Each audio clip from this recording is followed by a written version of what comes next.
गुरुदेव, सागर मंथन से अमृत के स्थान पर विष निकल आया है। चारों ओर त्राई त्राई मची हुई है।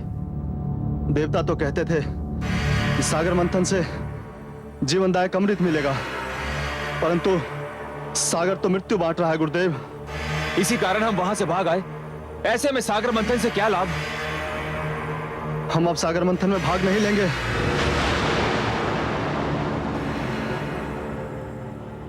मूर्खता मत दिखाओ।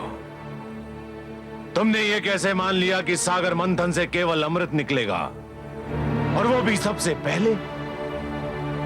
मूर्खों, इस मंथन से अनेक ऐसे पदार्थ, अनेक ऐसे रत्न निकलेंगे जिसकी किसी ने कल्पना भी ना की हो।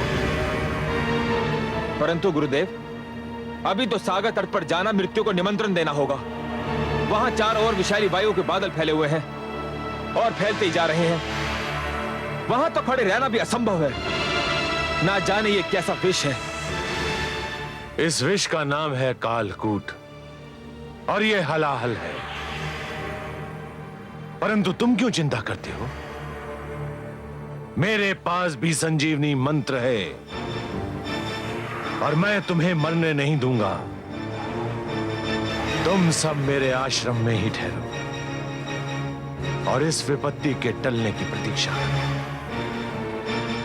तुमसे अधिक तो देवता चिंतित होंगे, क्योंकि देवताओं के लिए मंथन और अमृत तुम्हारी तुलना में अधिक महत्व रखता है। अब देखना है कि वो इस विपत्ता को टालने के लिए क्या उपाय करते हैं। जो आज्ञा गुरुदेव। रक्षा कीजिए, रक्षा कीजिए।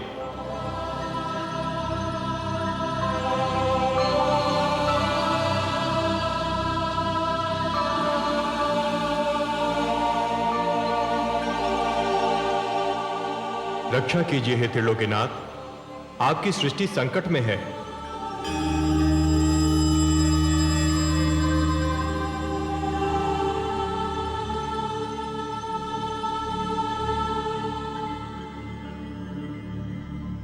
हे विश्वेश्वर, सागर मंथन से जीवनदायक अमृत के स्थान पर प्राणघातक विष निकला है। सृष्टि में हाहाकार मचा है। हे आदि प्रजापति, हे देवगण, जीवन को अमर बनाने के लिए मृत्यु से हर पग पर टकराना तो अवश्य पड़ता है। इसी संघर्ष में तो जीवन का सौंदर्य निहित है। जब शिशु माता के गर्भ में होता है तो उसे हर क्षण मृत्यु से संघर्ष करना पड़ता है। शिशु के जन्म से पूर्व माता भी जीवन और मृत्यु के इसी संघर्ष का अनुभव करती है। परंतु जैसे ही शिशु का जन्म होता है, समस्त सृष्टि मुस्कुराती है।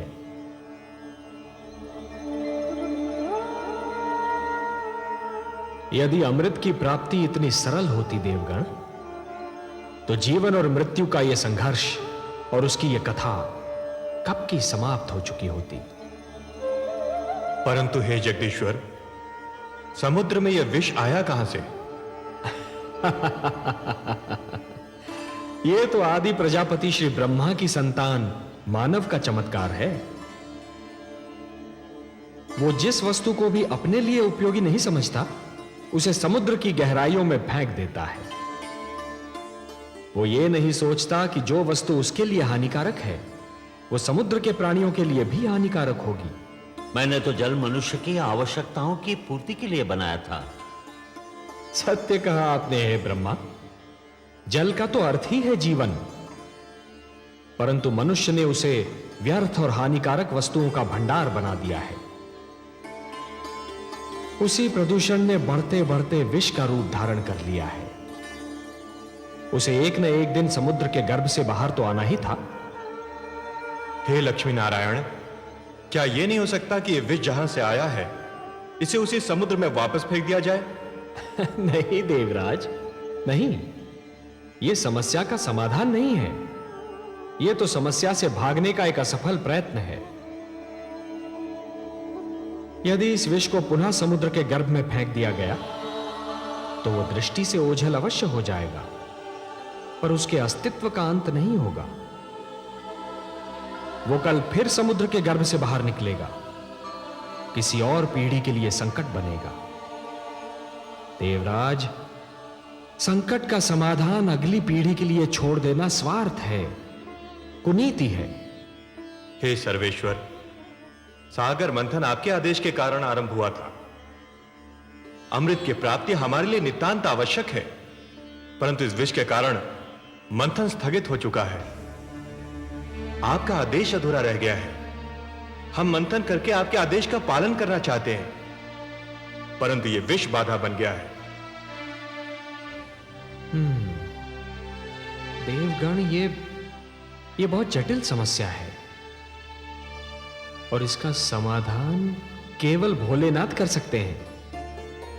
मैं देख रहा हूं कि इस संकट का निवारण केवल उन्हीं के पास है।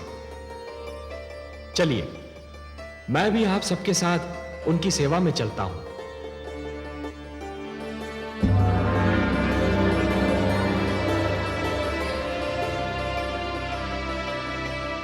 महादेव की जय हो।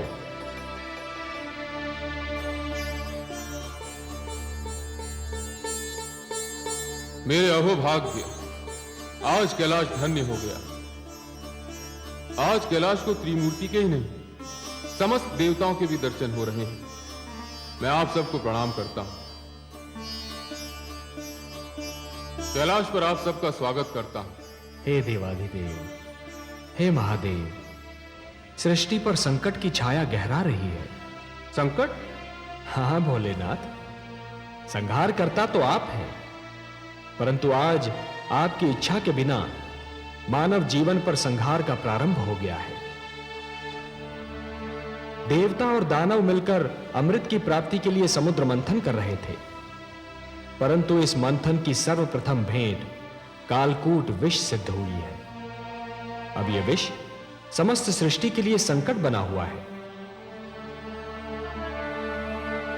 समस्या यह है कि इस विष के प्रभाव से यदि दानवों की मृत्यु हुई तो दैत्य गुरु शुक्राचार्य आपके दिए हुए संजीवनी मंत्र की शक्ति से उन्हें पुनर्जीवित कर लेंगे।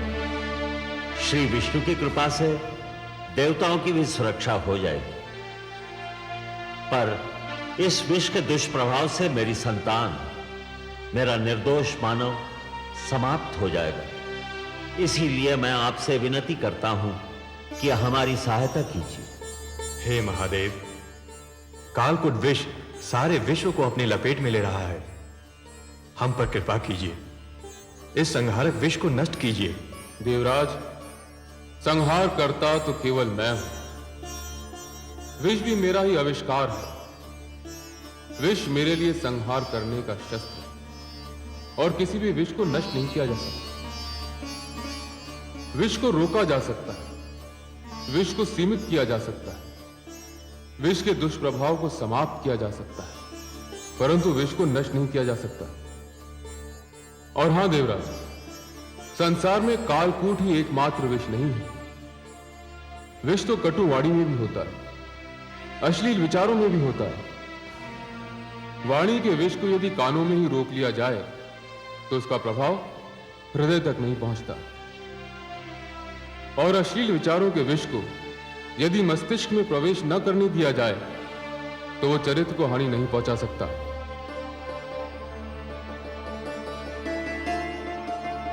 जहां अमृत होता है वहां विष का होना तो स्वाभाविक है, परंतु आप धन्य हैं भोलेनाथ, आप धन्य हैं। कालकूट विष का प्रभाव तो आपके सुंदर तर्क ने ही कम कर दिया। अब शेष समस्या का समाधान भी आप ही निकालेंगे। आपने सत्य कहा कि विष को नष्ट तो नहीं किया जा सकता, परंतु उसे रोका अवश्य जा सकता है, और यह कार्य केवल आप ही कर सकते हैं देवाधिदेव। हे त्रिलोकेश्वर, आप सब चलकर मेरे पास आए हैं। यहां आकर आपने मुझ पर कृपा की। आपके आदेश का पालन करके मुझे हर्ष होगा। मुझे कालकूट को कहीं रोकना होगा, उसकी सीमा का निर्धारण करना होगा। जगत के कल्याण के लिए यह कार्य मैं अवश्य करूंगा। आप चिंता न करें, मैं आपके साथ सागर तट पर चलता हूं।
हे महेश, हे महादेव,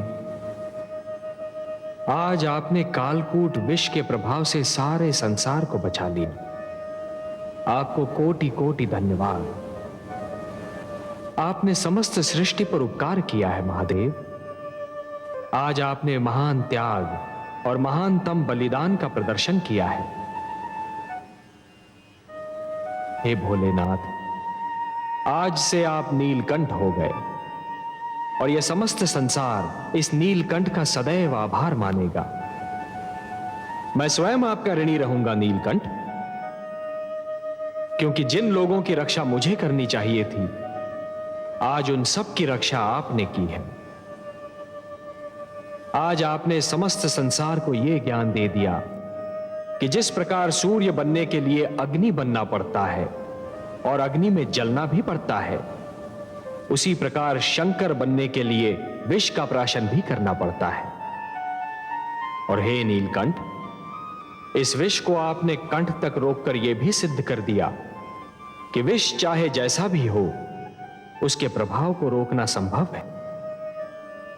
इसलिए मैं स्वयं महाविष्णु आपको प्रणाम करता हूं।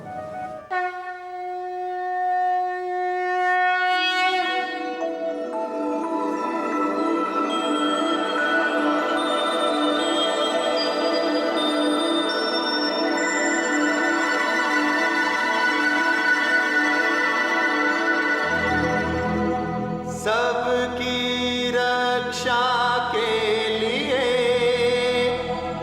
किया आज विष पान।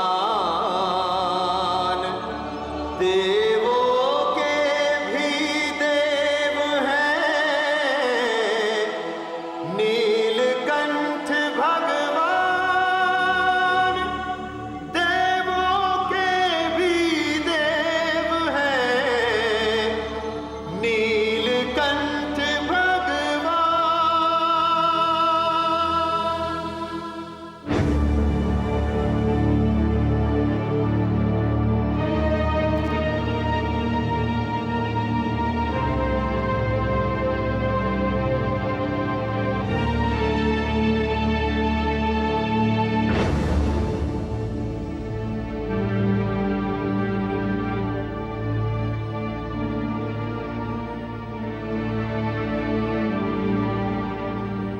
अभिवादन है दैत्य गुरु शुक्राचार्य। कालकूट का संकट टल गया। श्री शिव शंकर ने कृपा की और उसे अपने कंठ में रोक लिया। मैं जानता था इस संकट का निवारण केवल मेरे महादेव ही कर सकते हैं और वही करेंगे। जय भोलेनाथ। तो अपने शिष्यों को सागर तट पर चलने की आज्ञा दीजिए। रुका हुआ सागर मंथन पुनः आरंभ होना है। अवश्य देवराज, अवश्य। आप चलिए, मेरे शिष्य थोड़े समय में आपसे आ मिलेंगे। तो सागर तट पर पुनः भेंट होगी।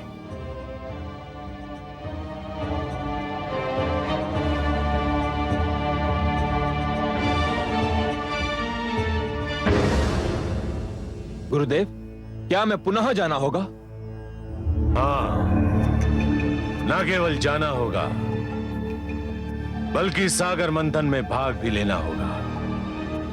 अमृत कितना महत्वपूर्ण है ये केवल मैं जानता हूं। देवराज इंद्र की बात भूल गए तुम? संजीवनी मंत्र जितना तुम्हारे लिए आवश्यक है, अमृत उतना ही मेरे लिए आवश्यक है। तुम सब तुरंत सागर तट पर पहुंचो।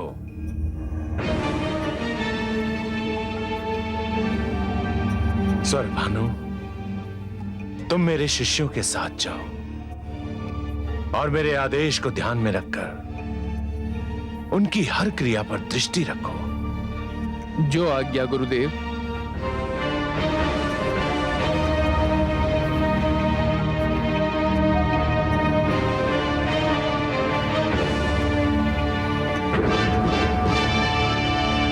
देवराज, हम आ गए। मंथन आरंभ कीजिए। हम तो प्रस्तुत हैं कालकेतु। हमें केवल आपकी प्रतीक्षा थी। देवताओं, सागर मंथन का शुभारंभ कीजिए।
अरे ये तो एक नारी है।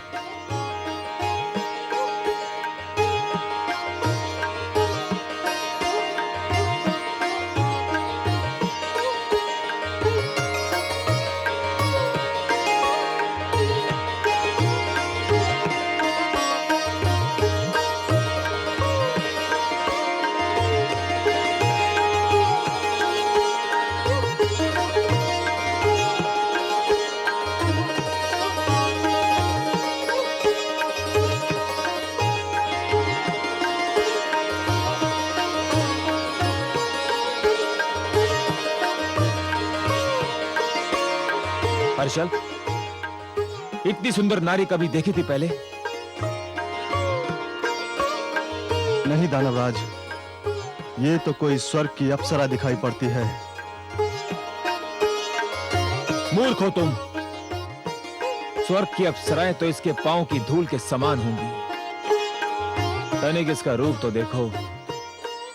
मुख है कि पूनम की रात्रि का चंद्रमा, आंखें हैं या मद की कटोरी, कपोल है कि लाल कमल के पुष्प, अधरों की लालिमा उषा को लजा रही है, कंधों पर काले केशों की घटा लहरा रही है, मुस्कुराती है तो हृदय पर बिजली गिराती है, चलती है तो पुष्पों से भरी डाली लचक जाती है। हर्षल, इसने तो मेरा मन विचलित कर दिया है। तो फिर आप घोषणा कर दीजिए महाराज कि इस सुंदरी पर केवल आपका ही अधिकार होगा। इस सुंदर नारी पर हमारा अधिकार है देवराज। कदापि नहीं। क्यों? निर्णय तो यही हुआ था, मंथन से जो भी वस्तु निकलेगी वो देवता और दानवों में आदि आदि बांट दी जाएगी। हाँ, यही निर्णय हुआ था, किंतु यह वस्तु नहीं है, प्राणी है, नारी है, स्त्री है। इसका विभाजन नहीं किया जा सकता। मैं कब कहता हूं कि इसका विभाजन किया जाए? मैं स्वयं इसे इसी रूप में प्राप्त करना चाहता हूं जिस रूप में दिखाई दे रही है।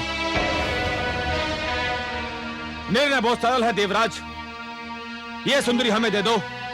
इसके उपरांत मंथन से जो भी निकलेगा वो तुम देवतागण ले लेना। दानवराज बिल्कुल ठीक कह रहे हैं। यह केवल नारी और सुंदरी नहीं है, देवी है। और देवी केवल देवताओं की संगति में रह सकती है, दानवों की संगति में नहीं। तुम हट कर रहे हो देवराज। यह हट का नहीं, सिद्धांत का प्रश्न है। यह देवी तुम्हें नहीं दी जा सकती। तो फिर हम समझौते के अंत की घोषणा करते हैं देवराज। हम समझौता समाप्त नहीं करना चाहते, परंतु यदि यही एक मार्ग रह गया है तो हमें स्वीकार है। समझौते के अंत का दूसरा अर्थ समझते हो देवराज? समझौते का अंत युद्ध का आरंभ होता है। अब हमारी भेंट युद्ध क्षेत्र में होगी। आपकी इच्छा दानवराज, तुम हमें युद्ध के लिए तैयार पाओगे।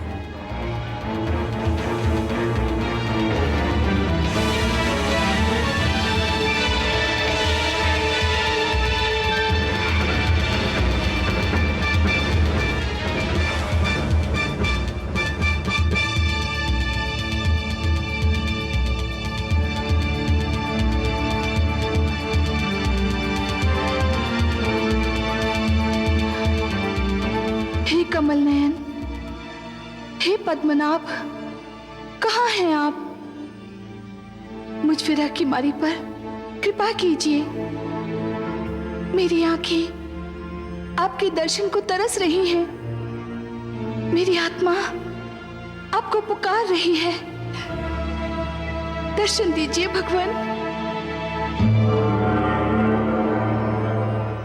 मेरी आत्मा की पुकार सुन लीजिए।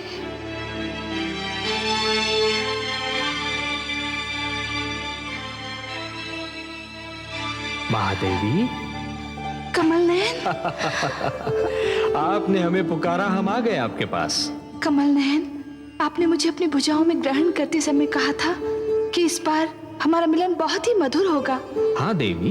परंतु धरती पर मुझे आपसे दूर करने की चेष्टा की जा रही है। देवता और दानव मुझे आपसे छीनने के लिए तत्पर हैं, एक दूसरे से युद्ध करने के लिए तैयार हैं। हे कमल नयन, सागर से निकलते ही सबसे पहले मुझे आप ही का ध्यान आया था। आपसे क्षणिक वियोग भी मुझसे सहन नहीं होता।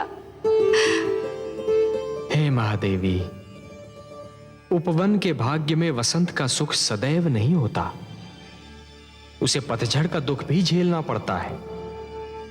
उसी प्रकार जीवन में भी मिलन का आनंद सदा के लिए नहीं छाया रहता देवी। वियोग की घड़ियां भी आती हैं। तो कब बीतेंगी यह विरह की घड़ियां? मैं तो आप ही की हूं, आप ही के लिए बनी हूं। आपसे दूर रहने का विचार भी मुझसे सहन नहीं होता। हे महादेवी, इस बार आप मंथन में सागर पुत्री के रूप में जन्मी है। इसलिए आप धरती के नियमों के अधीन हैं। मैं इन नियमों को तोड़ नहीं सकता देवी। धरती के सारे प्राणियों की भांति आपके भाग्य विधाता भी ब्रह्मा है। आपके भाग्य में क्या लिखा है ये तो केवल वही बता सकते हैं।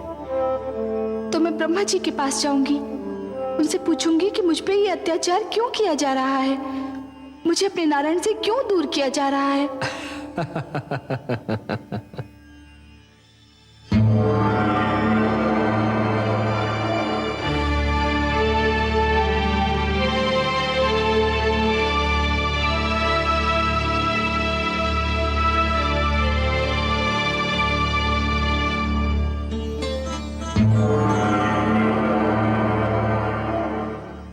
हे ब्रह्मा, हे आदि प्रजापति, हे विधाता, मेरा जीवन कांटों की शैया बन गया है। विरह की अग्नि मेरे तन मन को फूंक रही है।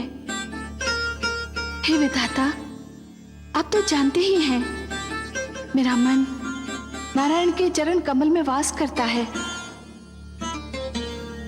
उनकी भुजा ही मेरा घर है। उनके सुंदर मुख को निहारना मेरी पूजा है। उनसे दूर बीता एक पल मेरे लिए युग के समान है। फिर मुझे उनसे दूर क्यों किया जा रहा है? सागर तट पर मेरे लिए युद्ध की घोषणा कर दी गई है। आपके लिए युद्ध की घोषणा? हाँ विधाता, मेरे लिए युद्ध घोषित किया गया है। देवता और दानव मेरे लिए झगड़ रहे हैं। देवता चाहते हैं कि मैं उनकी संगति में रहूं और दानवों की इच्छा है मैं उनकी संपत्ति बन जाऊं।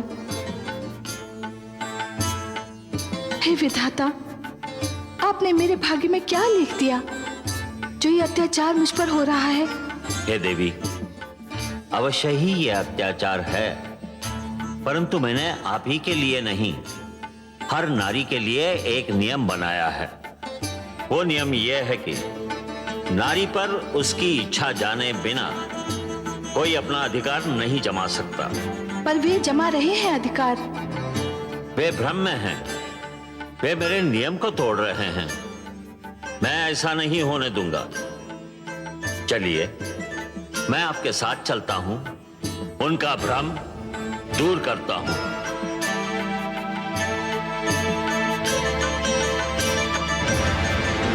देवताओं, ध्यान रहे कि समझौता तोड़ने की स्थिति तुमने बनाई थी, हमने नहीं। हम तो अब भी कहते हैं सागर मंथन से जन्मी सुंदरी हमें दे दो, हमारा समझौता बना रहेगा। ये संभव नहीं कालकेतु, हम तुम्हारी ये मांग नहीं मान सकते। इसके लिए यदि युद्ध होता है तो हमें कोई चिंता नहीं। चलो वीरो, आक्रमण करो। ठहरो।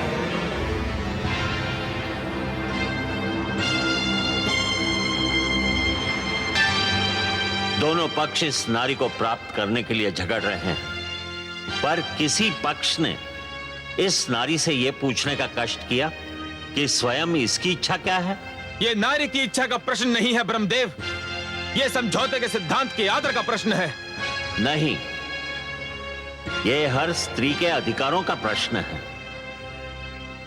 अपने लिए किसी को स्वीकार या अस्वीकार करने का निर्णय केवल नारी कर सकती है। स्त्री कोई वस्तु नहीं जिसे बांट लिया जाए। समुद्र मंथन से निकली ये नारी मेरी सहोदरा है, मेरी बहन है। ये सागर पुत्री किसे स्वीकार करेगी, इसका अधिकार मैं इसी को देता हूं। आज मैं एक नई प्रथा के शुभारंभ की घोषणा करता हूं। यह स्वयंवर की प्रथा होगी। स्वयंवर? हाँ, स्वयंवर, जो हर नारी का अधिकार होगा। अपनी इच्छा से अपनी पसंद का वर चुनने का अधिकार। इस सागर पुत्री के हाथों में एक पुष्पमाला होगी। यह पुष्पमाला इसके मन की इच्छा की प्रतीक होगी। फिर यह सागर पुत्री जिसके गले में यह माला डाल देगी, समझा जाएगा उसी को इसने अपना वर चुन लिया। मैं समस्त देवता और दानव समाज को इस सागर पुत्री के स्वयंवर समारोह में भाग लेने का निमंत्रण देता हूं।